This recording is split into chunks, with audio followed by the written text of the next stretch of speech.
그럴 줄 아니라. 같이요. 상전들아 너희도 그들에게 이와 같이 하고 위력을 그치라. 이는 그들과 너희의 상전이 하늘에 계시고 그에게는 사람을 외모로 취하는 일이 없는 줄 내가 알리라. 앉으시겠습니다. 네, 오늘 우리 민족 고유의 설날입니다. 아마 중국에서는 춘절이라 해서 폭죽을 터뜨리고 아주 요란스럽게 그렇게 날을 지키는 모양입니다. 언젠가 이 설날을 없애고 신정만 지키자고 하는 그런 때가 있었습니다. 그랬는데 결국에는 이렇게 설날을 지키게 되더라고요. 그래서 이 전통이라는 것이 참 무섭구나 그렇게 생각이 들었습니다. 오늘 이 설날에 우리가 정말 많은 분들에게 우리가 복을 빌고 또 더불어 우리 성민교회 모든 교우들도 정말 그리스도 안에서 참 큰 신령한 복을 받는 그러한 날이 되었으면 좋겠어요. 그런데 이제 우리가 그 복이라고 하는 것이 어떤 복으로 생각하느냐가 중요한 것 같습니다. 어떤 육신의 복, 세상적인, 세속적인 그러한 복을 추구할 것이냐, 아니면 정말 그리스도 안에서 거듭난 자로서 신령한 복을 추구할 것이냐, 또 어떠한 복을 빌어줄 것이냐, 이것이 참 중요한 것 같아요. 이 설날이 되면 주부들이 받는 그 스트레스가 보통이 아닌 모양입니다.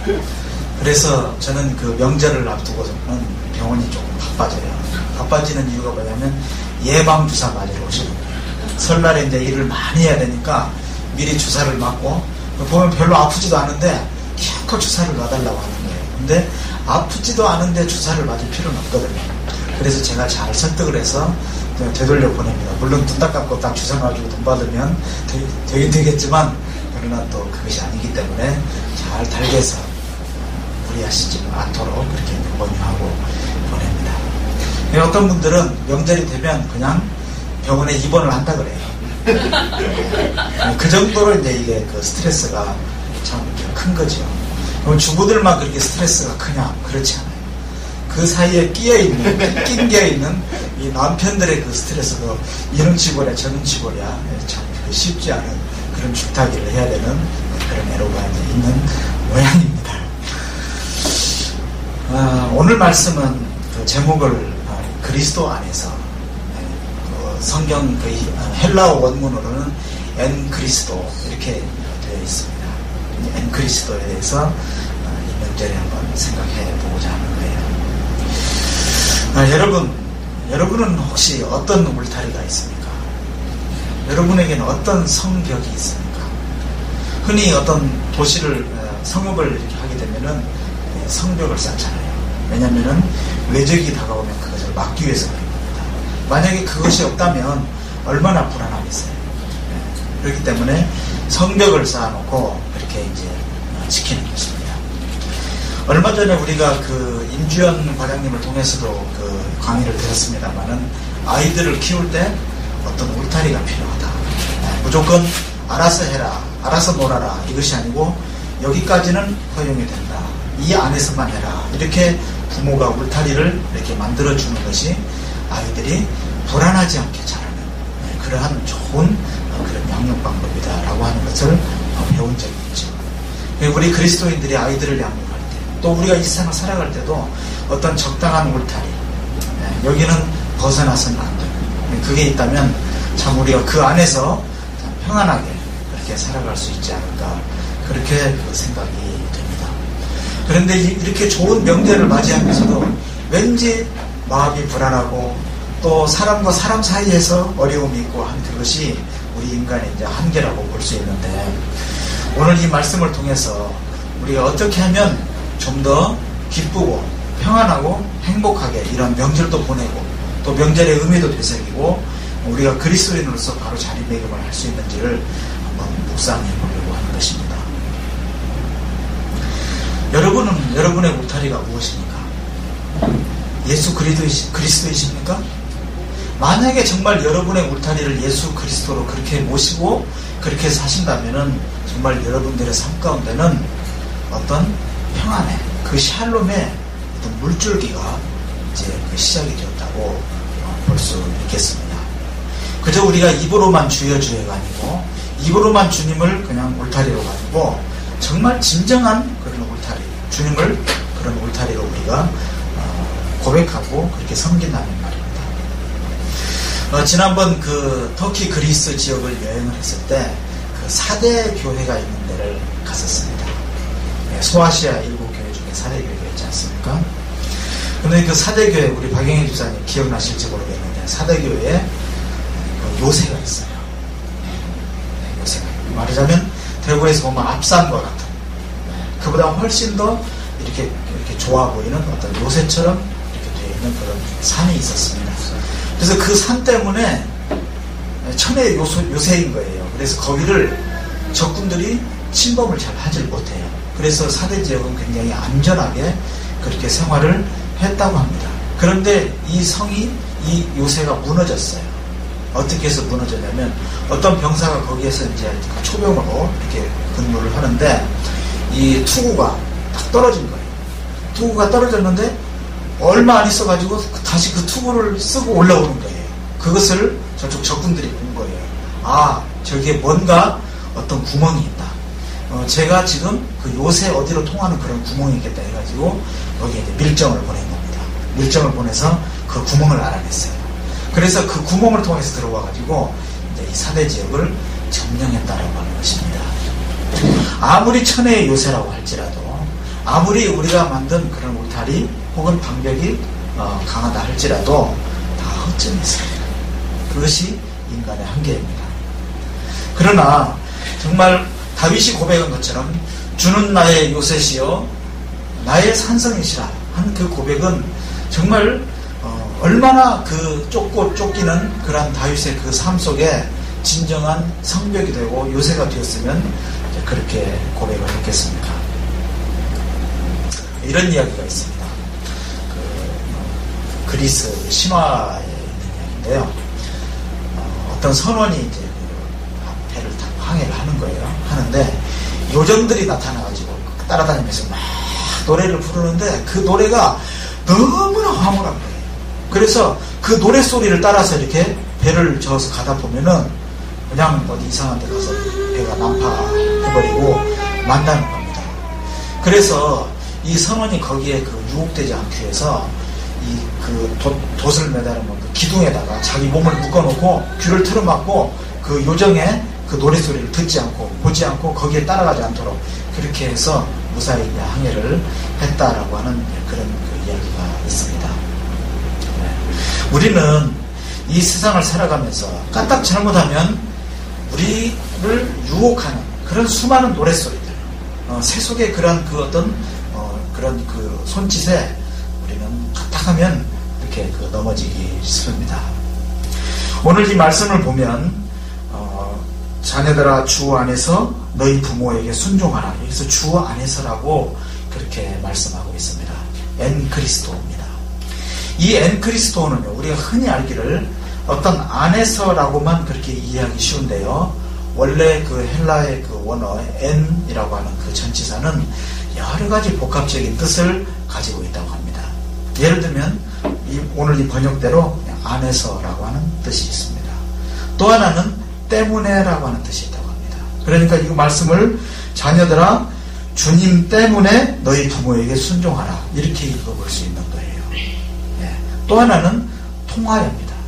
그러니까 자녀들아 주님을 통하여 너희 부모에게 순종하라. 또 하나의 뜻은 의하여입니다. 의해서.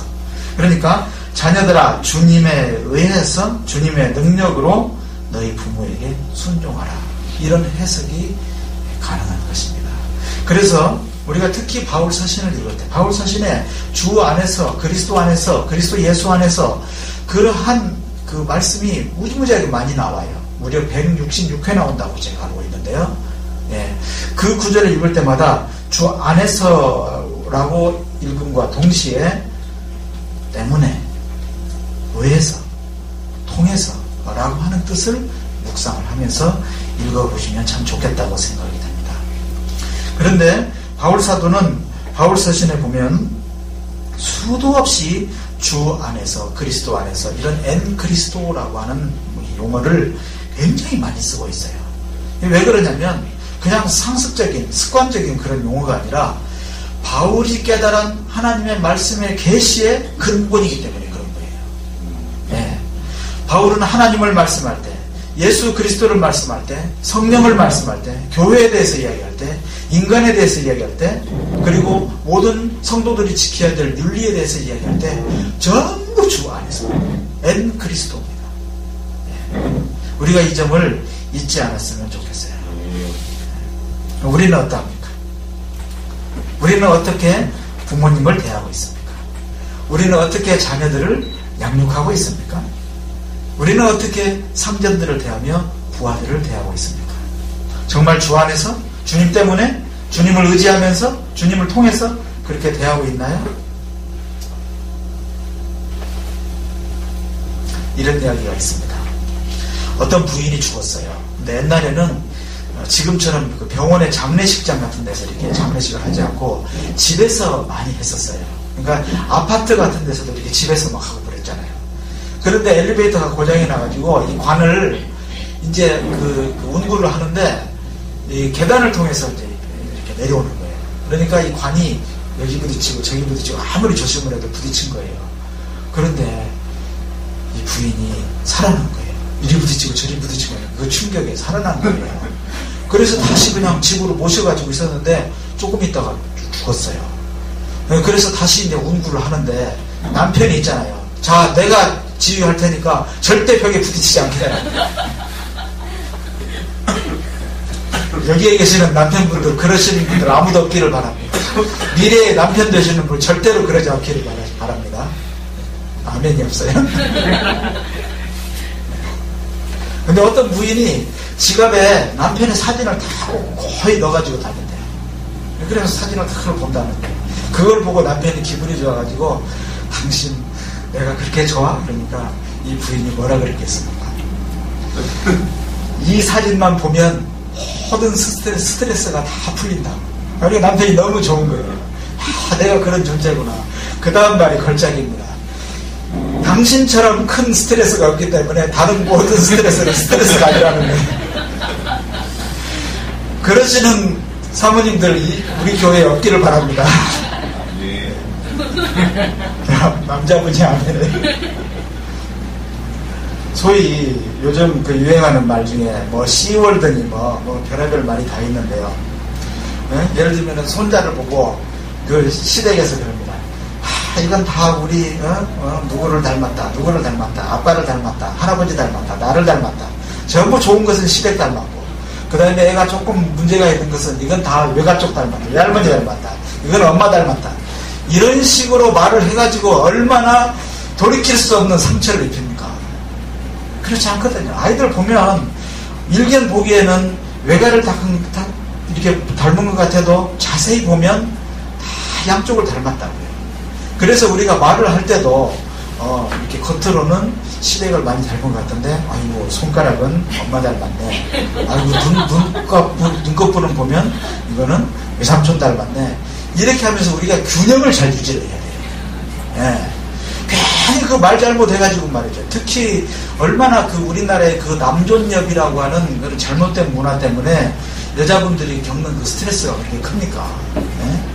애 낳아서 키우고 이렇게 하는 것도 힘들고 명절에 그냥 여자라는 이유 때문에 완전히 그냥 부엌대기가 돼가지고 남자들은 앉아서 뭐 전 부친 거 가지고 와서 뭐 먹기만 하고 술만 먹고 손님 오면은 자기들끼리만 놀고 뭐 고스톱 치고 그렇게 하면서 여자분들만 그렇게 힘들게 하잖아요.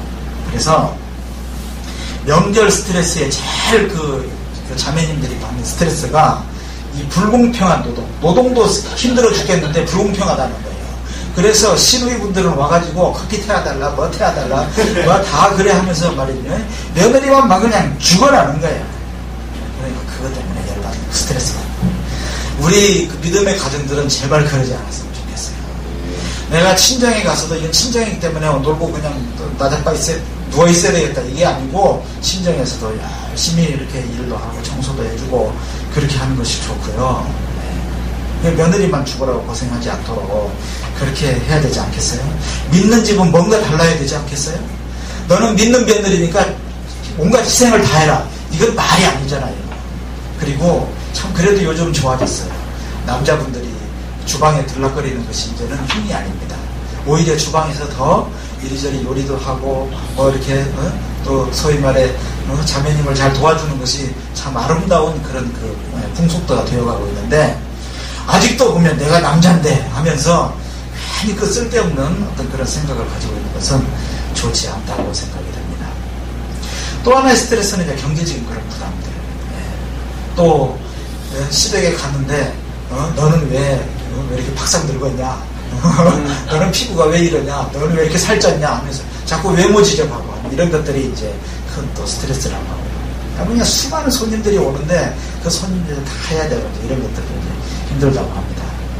아무튼 이 명절을 앞두고 받는 그 스트레스가 참 이루 말할 수 없이 큽니다만은, 그러나 우리 그리스도인들이 정말 이 명절을 참 오늘 이 말씀대로 부모님을 우리가 그 엔크리스도 그 정신으로 이렇게 그런 마음으로 대하고, 또 자녀들을 그렇게 대하고, 또 윗사람이나 아랫사람을 그렇게 대하는 그런 마음을 가지고 살아간다면 이 가정이 수막이든 궁궐이든 정말 하나님의 나라가 이루어질 수 있을 것이라고 그렇게 믿습니다. 우리가 무기력한 이유는 우리가 정말 그 엔그리스도의 정신을 많이 잃어버리고 살기 때문에 그래요. 그냥 내가 주인이 돼서 나 위주로 그렇게 살아가기 때문에 그런 것이죠. 예수님께서 가나 혼인잔치에 가서 물을 포도주로 이렇게 바꾼 그 기적은 예수님의 첫 이적이라고 해서 그렇게 잘 알고 있습니다. 그 이적 가운데 숨겨있는 깊은 뜻이 있어요. 문헌에 의하면 이렇게 그 아귀에 채워놓는 그 물은 허드렛 물이라고 합니다. 그래서 손님이 오면 그걸로 발을 씻어주고 그걸로 청소하기도 하고, 이렇게 해서 오랫동안 그게 이제 담아두고 이러기 때문에 물이 그렇게 깨끗한 물이 아니래요. 음료수로 사용할 수 없는 그런 물들이 대부분이라고 합니다. 그런데 주님께서는 물을 포도주로 만들 때 무슨 생수를 퍼다가 포도주로 만든 좋은 물, 에비앙 생수? 어디 프랑스에 가서 가지고 오너라 이렇게 해서 포도주를 만드신 것이 아니고 그 허드렛 물, 그 물을 가지고 포도주를 만드셨어요. 무슨 뜻입니까? 우리가 주님 안에 있으면 우리가 허드렛 물처럼 정말 천하고 별 볼 일 없지만 그러나 귀한 포도주, 그 포도주는 하객들이 놀라는 포도주였어요. 처음에 나왔던 포도주보다 훨씬 더 좋은 포도주가 나왔는데 이것은 어찌된 일이뇨, 어찌됨이뇨 이렇게 되어 있습니다. 우리가 그리스도 안에 있으면 우리의 잘못된 그러한 것들이 변해서 정말 새로운 포도주처럼 그렇게 변할 수 있다는 것입니다. 성경에는 수많은 그러한 이야기들이 있습니다. 모세 이야기를 잠깐 하려고 합니다. 모세는요 40세 때 사람을 죽인 일이 있습니다. 우리가 있잖아요, 사람을 죽인다는 것을 깊이 생각해 보게 돼요. 어떤 정신과 의사한테 들은 이야기인데요, 사람은 사람을 함부로 죽이지 못한답니다. 내가 저 사람한테 원한을 품고 죽여야지 하면서도 그걸 사람을 죽인다는 것은 이미 그 어떤 내면의 세계가 대단히 왜곡되고 잘못되어 있을 때 사람을 죽인다는 거예요. 근데 모세는 민족을 위한답시고 그 애굽인을 그렇게 죽이고, 그 죽이는 장면을 보면 주변에 이렇게 사람이 없으니까 사람을 죽인다고요. 무슨 뜻입니까? 그 당시에 모세는 하나님을 의식하지 않는 하나님 앞에서의 삶이 아니었어요. 모세 나 자신이었어요. 그래서 죽입니다. 그리고는 파묻어버리고 결국 그 일이 탄로 나서 도망을 가게 되잖아요. 그런데 시내산 그 호렙산에서 영광 가운데 계신 하나님을 만났을 때 모세가 얼굴을 들지 못합니다. 이 장면 한번 가만히 생각해 보십시오. 하나님의 영광 앞에서 그는 그 얼굴을 들지 못했어요. 그런데 오늘날 이 시대를 보면요, 우리가 너무나도 우리의 얼굴을 드러내놓고 사는 것 같아요. 목회자들이 그렇고요, 은혜 받았다는 사람들이 그렇고, 결국은 보면 나를 드러내고 나의 영광을 추구하면서 내가 영광을 받으려고 그렇게 살아가는 그런 모습이 너무나 많이 있습니다. 그러나 모세가 진정 하나님의 영광을 대면했을 때 그 얼굴을 감추고 자기 자신을 드러내지 않았던 거예요. 엔그리스도는 바로 이것이라고 생각합니다. 네. 우리가 집에서 내가 가장이니까 가장의 영광을 드러내고, 내가 엄마니까 엄마의 권위를 드러내고, 뭐 이런 식의 그것이 아니라 정말 엔 그리스도의 정신으로 나를 낮추고 다른 사람을 섬기는 그러한 마음, 그러한 정신으로, 그러한 삶으로 살아갈 때 우리의 가정들, 우리의 만나는 이웃들이 정말 행복해질 수 있지 않겠습니까? 저는 오늘 이 시간에 제가 겪었던 엔 그리스도를 감정하고자 합니다.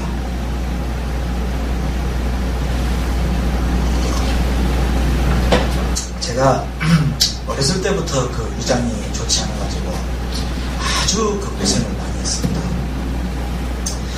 어렸을 때 정말 심하게 체해를 해가지고 너무너무 배가 아파서 죽을 뻔했는데 한의사 선생님한테 갔더니 위가 좀 헐었다 그러면서 그때 이제 한약도 좀 먹은 적이 있습니다.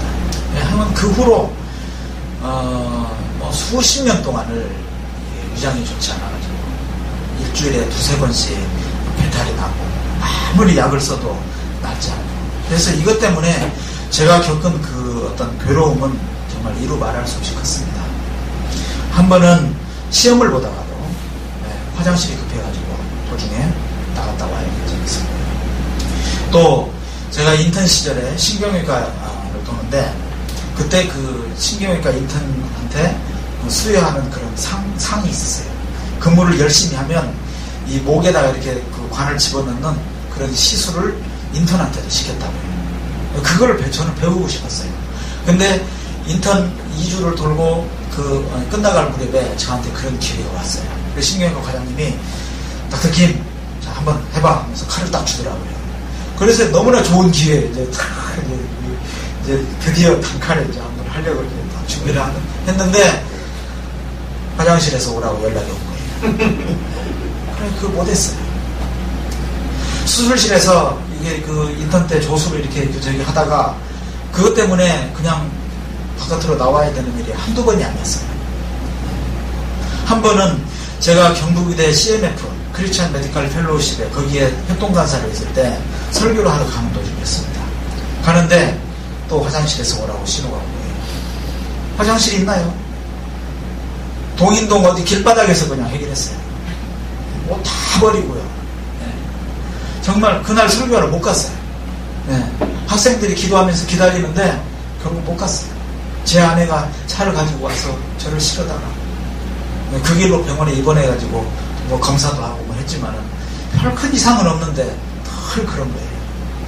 그때부터 계속 도시락을 싸가지고 죽처럼, 죽도 아닌 것이 밥도 아닌 것이 그런 걸 먹어가면서 늘 몸이 허약하고 이렇게 힘든 그런 그 시간을 보냈었습니다. 기도하고 뭐 어떤 신일 집회에 가서 기도를 받기도 하고 뭐 여러 가지로 다 해봤습니다만은 약이란 약은 다 먹어봤습니다만은 해결이 안 되더라고요. 그러던 도중에 제가 이 국제사이버신학대학원에 이렇게 입학을 하게 되고 이제 강의가 이제 얼마 남지 않은 그런 시점이었어요. 그런데 제가 뜻밖의 갑상선 암 진단을 받게 됐어요. 그래서 그 길로 바로 가서 암 수술을 받았어요.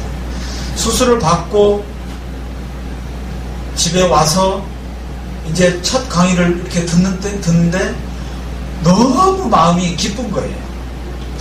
내가 드디어 정말 그렇게 꿈에도 그리워했던 이 신대원 강의를 드디어 오늘 듣는구나 하면서 아직 그 몸에 회복도 안 됐고 좀 이렇게 어지럽기도 하고 그러긴 합니다만은 그 기쁜 마음에 그 강의를 이렇게 들었단 말이에요. 그리고 단숨에 막 여러 강의들을 이렇게 들었어요. 너무 감격하고 감사하고. 그런데 있잖아요. 제 몸에 기적이 일어났어요. 그날 이후로 오늘까지 한 번도 화장실에서 저를 오라고 하지 않아요.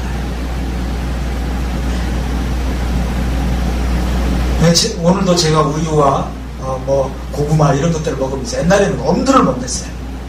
아침에 그런 거를 먹으면서 너무나 하나님께 감사한 마음이었어요.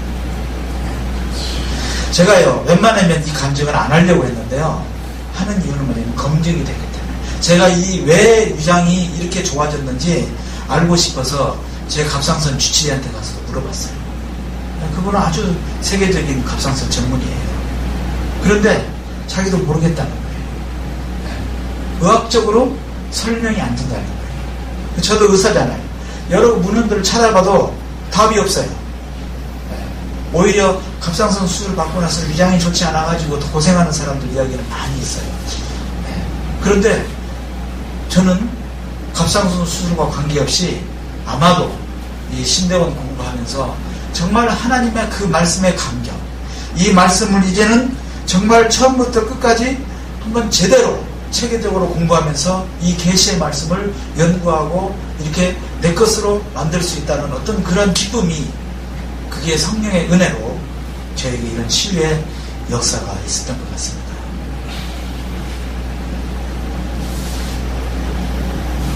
그래서 이 소화가 잘 되고 뭐든지 다 먹을 수 있다고 하는 이 행복이 정말 보통 그 기쁜 게 아니에요. 그러면서 제가 결단하는 것이 있습니다. 하나님께서 저에게 이 나이에 신학을 공부하게 인도하셨고 또 저에게 이러한 건강을 주셨다면 이제는 정말 여생을 하나님 앞에 정말 아름다운 모습으로 그렇게 드리는 그러한 삶을 살아가야 됩니다. 이것을 생각하면 정말 이 세상의 어떤 그 크고 작은 그런 스트레스들이 다 그냥 물러가 버리는 거예요.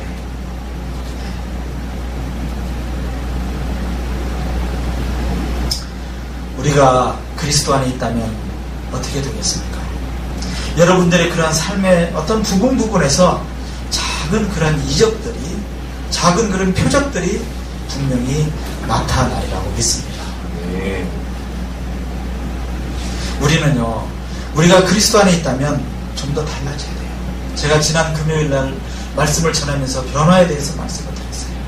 우리가 그리스도 안에 있다면, 엔 그리스도의 삶을 살아간다면 어제보다는 오늘이 다르고 오늘보다는 내일이 다른 그런 아름다운 모습을 가질 수 있다고 생각합니다.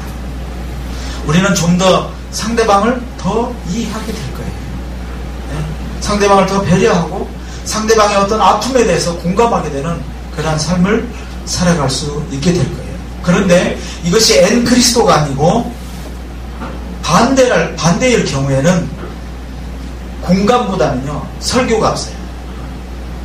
이걸 명심하시기 바랍니다.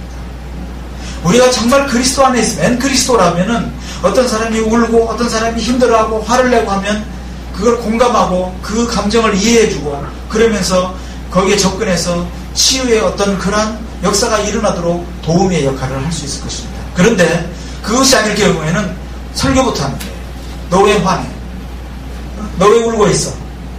그렇게 울면 돼? 항상 기뻐하라고 했는데, 범사에 감사하라고 했는데 네가 믿음이 부족해서 그래, 기도가 부족해서 그래, 이런 식이란 말입니다. 어떤 부부가 아이가 없었어요. 교회를 가기 싫다는 거예요. 왜냐? 권사님들이 네가 기도가 부족해서 그래, 다 그런 식으로 이렇게 하니까 그 스트레스를 교회 가면 견딜 수가 없다는 거예요. 네가 아이가 없구나, 참 마음이 힘들지, 기도해 줄게.